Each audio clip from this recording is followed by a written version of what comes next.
प्रमोद जी नमस्ते। पोर्टफोलियो में 8 फंड है, सवाल क्या है लेकिन? मैडम, मेरा फंड में जितना मैं 3 साल से इन्वेस्ट करना शुरू किया हूँ जी। SIP के जरिए। तो ये जितना भी मैं फंड इन्वेस्ट किया हूँ मैं खुद जस्ट सर्च करके ही डाल रहा था। अच्छा। लेकिन अभी मैं देखा तो बहुत सारा नेगेटिव में है। हम्म। तो मेरा, लेकिन मैं इससे घबराया नहीं हूँ। मैं तो लॉन्ग टर्म इन्वेस्ट के लिए सोच रहा हूँ। हम्म। मेरा सोच है कि मेरा जरूरत है कि मान के चलो कि अगले 10 साल के बाद मुझे एक खुद घर बनाना है। ओके। प्लस थोड़ा पैसा बच्चों का एजुकेशन के लिए भी यूज करना है। जी। तो मुझे अभी ऐसा हो रहा है कि कुछ फंड में शायद गलत चुना हूँ। अच्छा। मुझे समझता हूँ ये कुछ फंड से बैंकिंग वगैरह का रिलेटेड है तो पूरा मार्केट डाउन हो गया है। तो मुझे क्या यही फंड में बरकरार रहना है या कुछ फंड स्विच करना है? और मुझे STP मतलब फंड स्विच भी करना है तो उसमें क्या चार्जेस लगता है उसका मुझे आइडिया नहीं था। ओके। प्रमोद जी एक बात बताइए, आपने कहा कि 2 आपके लक्ष्य है, एक तो घर आप चाहते हैं अपना बनाना और कुछ हाँ। पैसे आपको बच्चों की पढ़ाई के लिए। यस।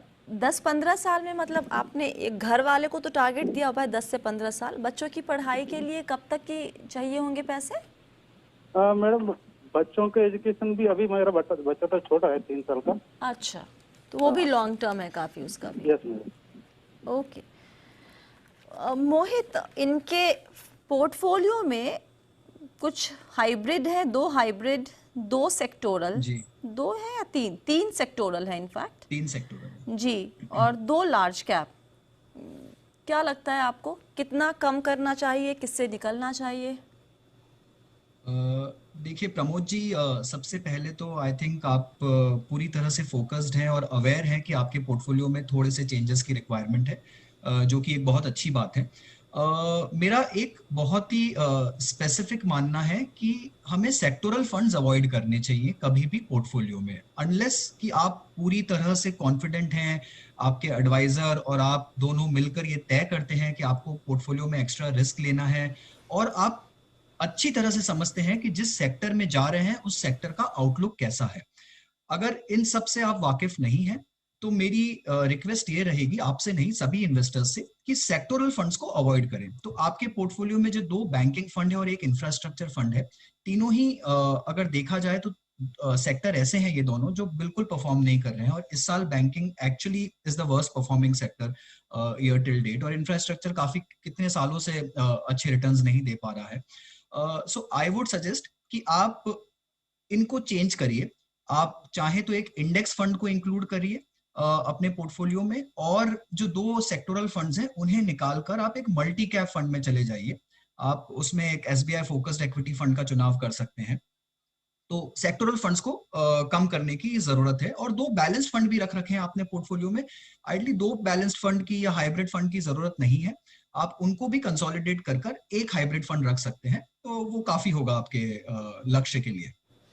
मोहित, ये बात सभी एडवाइज़र और एक्सपर्ट कहते हैं कि सेक्टोरल फंड से दूर रहो, लेकिन कुछ सेक्टर्स हैं जैसे बैंकिंग और फिनेंस सेक्टर, आपने कहा 1 साल से इसका रिटर्न या फिर अच्छा नहीं कर रहा है ये सेक्टर, लेकिन ये 2 सेक्टर से कंजम्पशन एक थीम या फिर कह लीजिए या फिर कंज्यूमर गुड्स का जो सेक्टर है, ये दोनों सेक्टर कुछ ऐसे सेक्टर हैं जिनकी ज़रूरत इंसानों को या निवेशक जो भी हैं हम लोग सबको हमेशा रहेगी।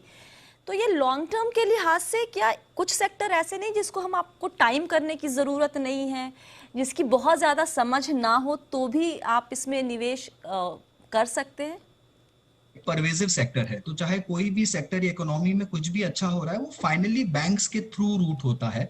तो बैंकिंग में आप कभी भी निवेश कर सकते हैं, पर मेरा ये मानना है कि अगर आप इतने अवेयर नहीं हैं बैंकिंग में भी, आप PSU बैंकिंग में जाना चाहते हैं, प्राइवेट बैंकिंग में जाना चाहते हैं, NBFCs में जाना चाहते हैं, कौन सा फंड मैनेजर किस तरह का एक्सपोजर ले रहा है अपने बैंकिंग फंड में, उन सबको अगर अवॉइड करना चाहते हैं तो एक मल्टी कैप फंड हमेशा फाइनेंशियल सर्विसेज इंडस्ट्री का एक्सपोजर एक मल्टी कैप फंड में सबसे ज्यादा होगा, बिकॉज इंडेक्स में फाइनेंशियल सर्विसेज का वेट सबसे ज्यादा है, 30% के ऊपर वेट है। और आज की डेट में अगर आप देखें तो अमूमन सारे ही फंड, जितने मल्टी कैप फंड है या लार्ज कैप फंड है, सब में आपको फाइनेंशियल सर्विसेज का एक्सपोजर 30% के आसपास मिल जाएगा। तो उससे ज्यादा एक्सपोजर की जरूरत नहीं है।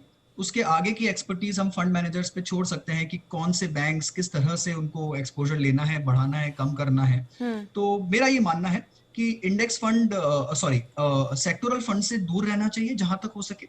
और अगर आप पूरी तरह से कॉन्फिडेंट है कि क्या करना चाहते हैं और उसे बहुत लंबे टाइम तक होल्ड करना चाहते हैं, तभी आप उसमें निवेश करें।